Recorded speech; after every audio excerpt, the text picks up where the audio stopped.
menyediakan ruang bagi Tuhan dalam hidup bersama Endang Silitonga Tanjung Bible Audio Ministry.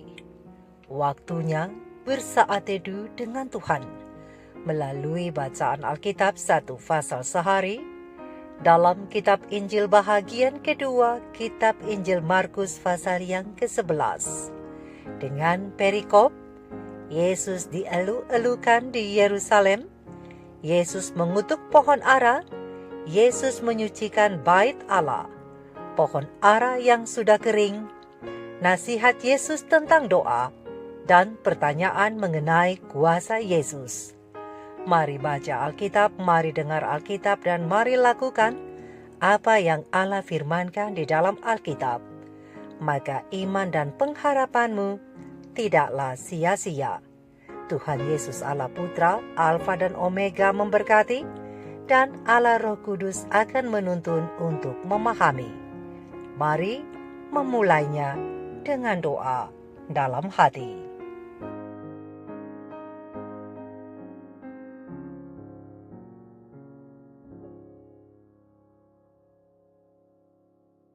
Ketika Yesus dan murid-muridnya telah dekat Yerusalem, dekat Betfage dan Betania yang terletak di Bukit Zaitun, Yesus menyuruh 2 orang muridnya dengan pesan, "Pergilah ke kampung yang di depanmu itu.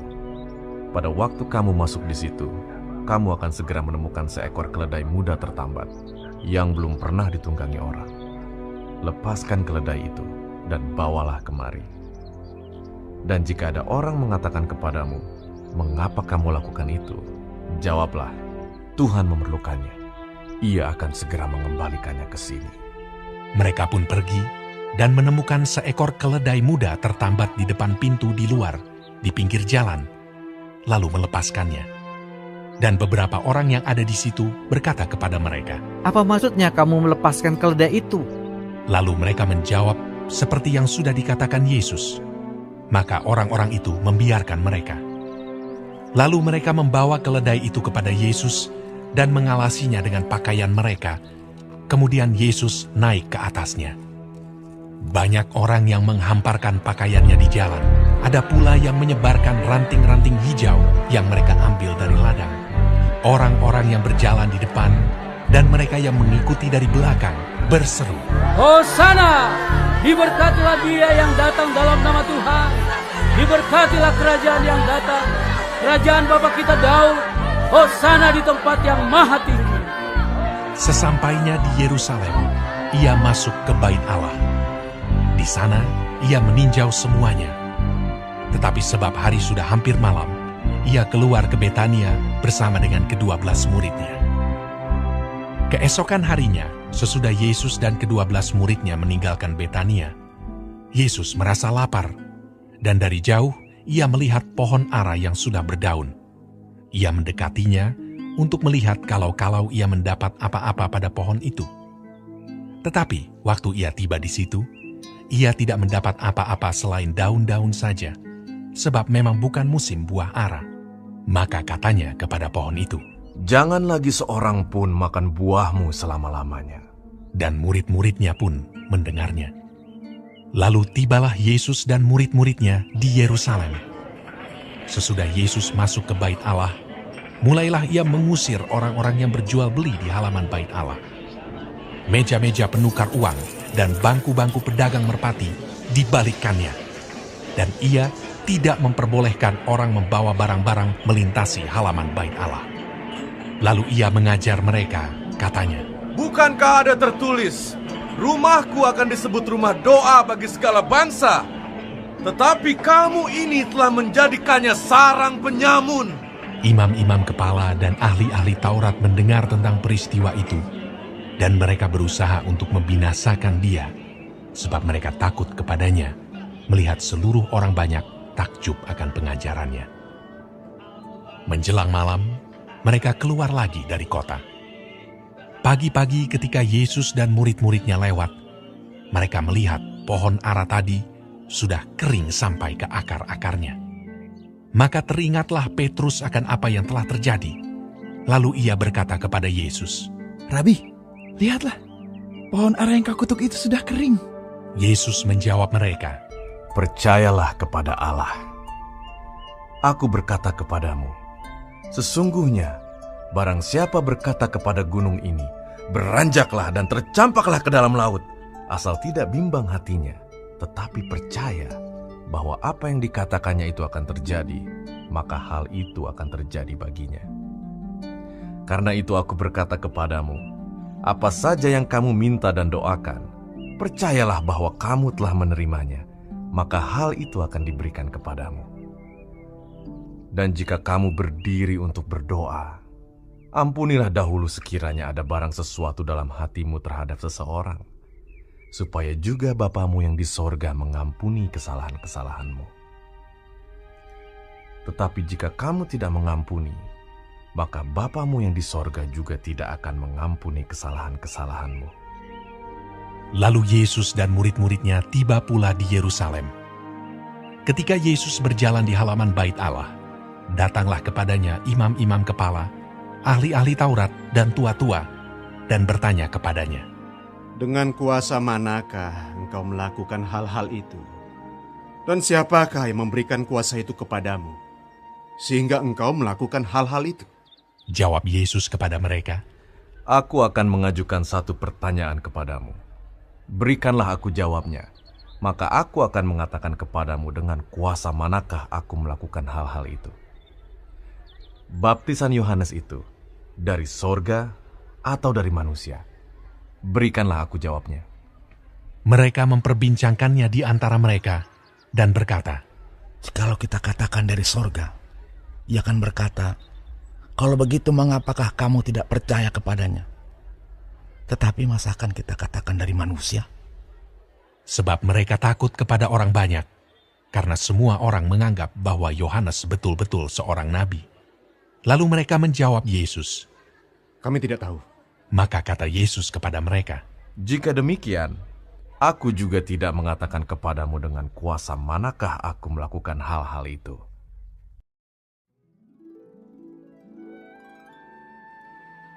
Kita telah menyelesaikan bacaan Alkitab 1 pasal sehari dalam kitab Injil Markus pasal yang ke-11.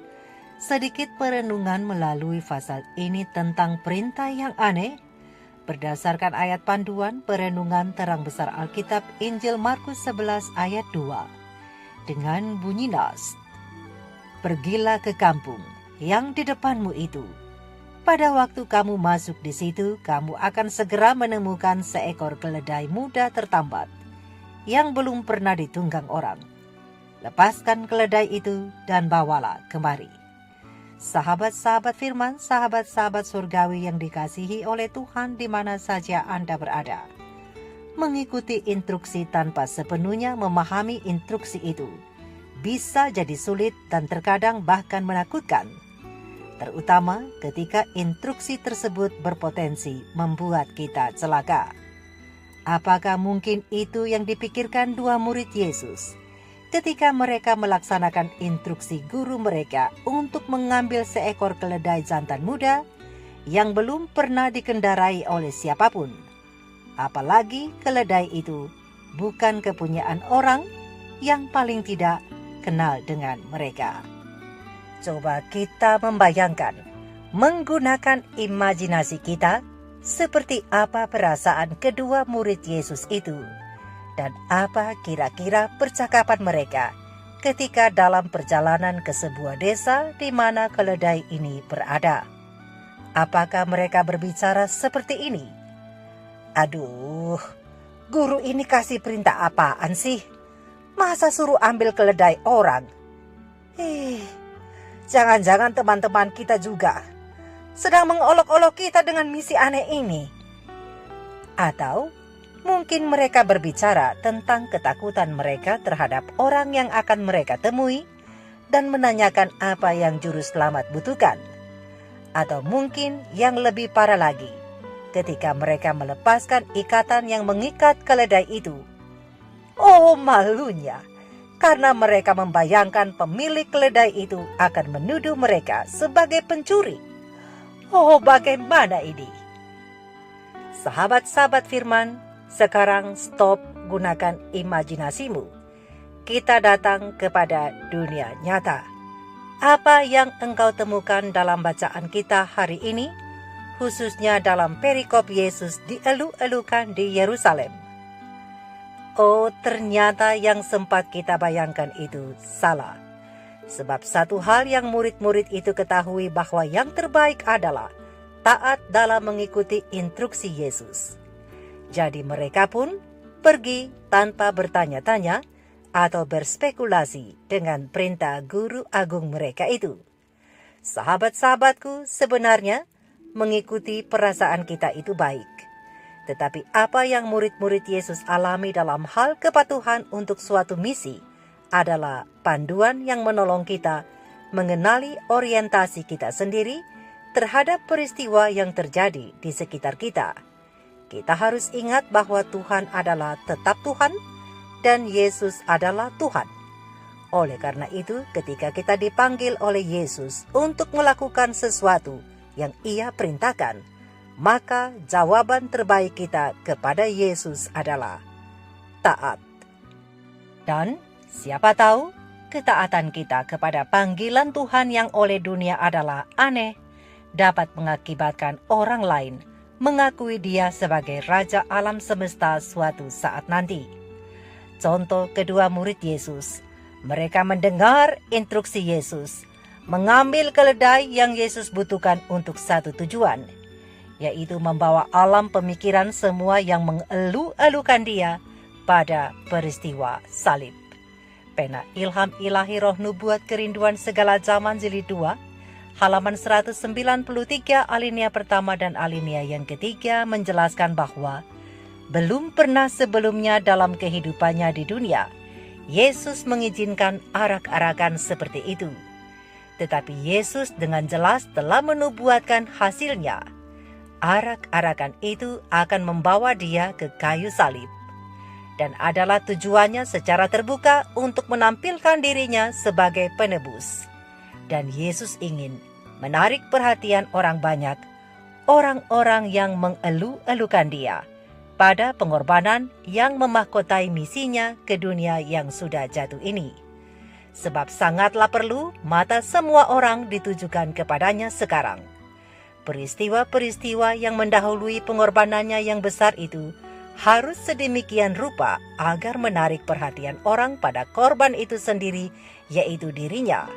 Sesudah pertunjukan seperti itu selesai, sebagaimana yang terjadi ketika Ia memasuki Yerusalem, semua mata akan mengikuti peristiwa demi peristiwa selanjutnya yang akan terjadi dengan sangat cepat, yaitu membawa setiap mata menuju kepada peristiwa salib, di mana Yesus akan mengakhiri misinya di dunia ini.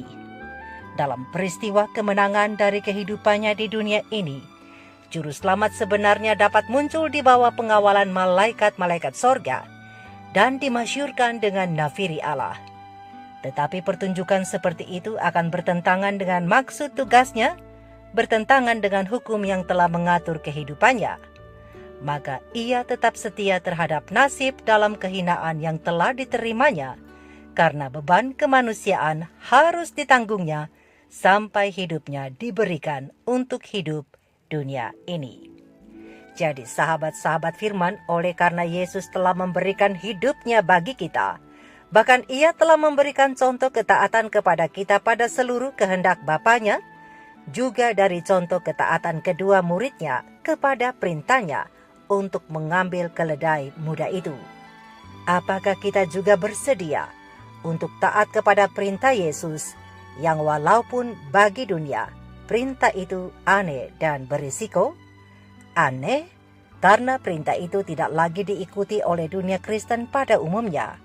Berisiko karena kita bakal dibenci oleh sahabat-sahabat, handai taulan bahkan kita bisa dibenci dan dikucilkan oleh keluarga kita sendiri.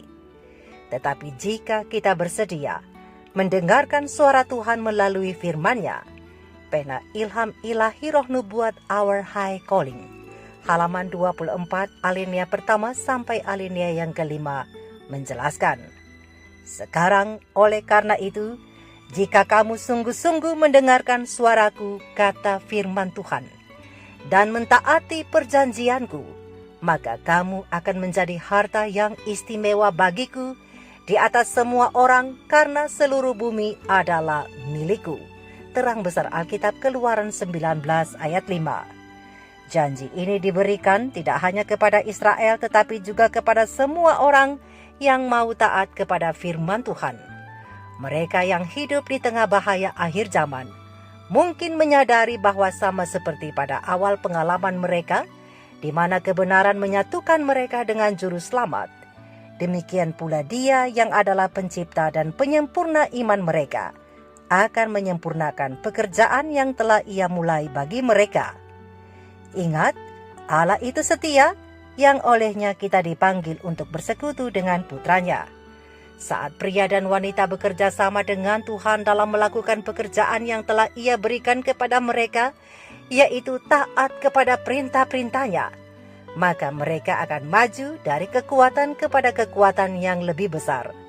Dan ketika mereka menjalankan iman yang sederhana ini dan percaya hari demi hari bahwa Tuhan tidak akan gagal untuk menegakkan mereka di dalam Kristus, maka Tuhan berkata kepada mereka seperti yang Ia lakukan kepada Israel kuno, "Engkau adalah umat yang kudus bagi Tuhan Allahmu. Tuhan Allahmu telah memilih engkau menjadi umat yang istimewa bagi dirinya sendiri di atas semua orang yang ada di atas muka bumi." Berdasarkan terang besar Alkitab Ulangan 7 ayat 6. Dengan demikian, Tuhan bersedia dan mau memimpin semua yang mau dipimpin. Dan Tuhan ingin mengajarkan setiap orang pelajaran tentang kepercayaan yang terus-menerus, iman yang teguh, dan ketundukan yang tidak perlu dipertanyakan lagi. Oleh sebab itu Tuhan berkata kepada setiap orang, "Akulah Tuhan Allahmu, berjalanlah bersamaku, dan aku akan mengisi jalanmu dengan terang." Tetapi Tuhan menuntut ketaatan pada semua perintahnya. Satu-satunya cara agar manusia bisa berbahagia adalah dengan mentaati hukum kerajaan Allah. Oleh sebab itu, sahabat-sahabat firman, sahabat-sahabat surgawi, sahabat-sahabatku, hiduplah dengan keistimewaan dari anugerah yang adalah karunia Tuhan dengan taat kepada perintah-perintahnya. Mari kita renungkan ini bersama. Tuhan Yesus memberkati. Maranatha. Shalom.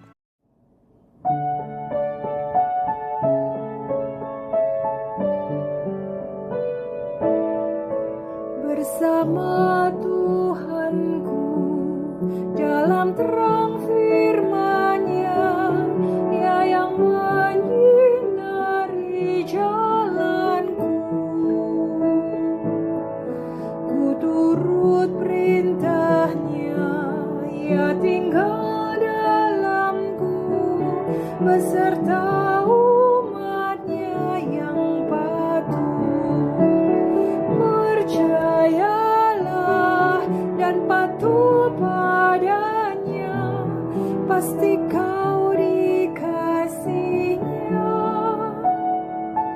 Hanya percayalah.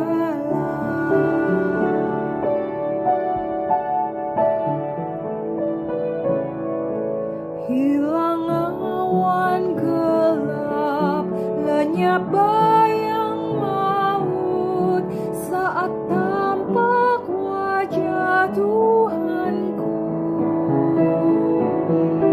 Hilanglah bimbangku, lenyap air mataku, percaya dan patuh padanya. Percayalah dan patuh padanya, pasti kau dikasihinya. Hanya percayalah.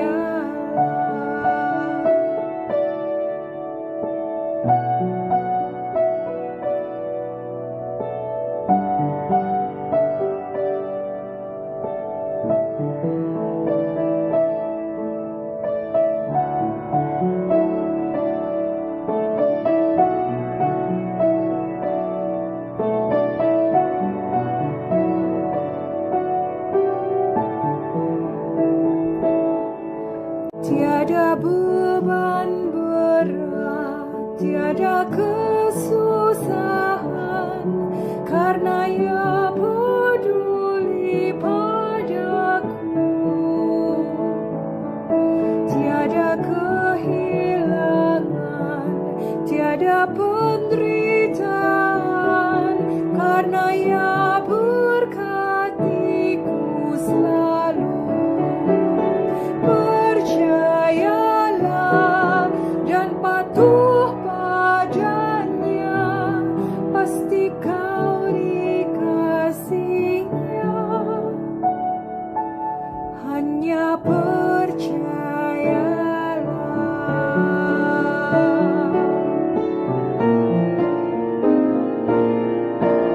kita kan bersama bertemu di surga, berteduh di depan tahtanya. Selama di dunia lakukan kehendaknya, jangan takut, hanya percaya.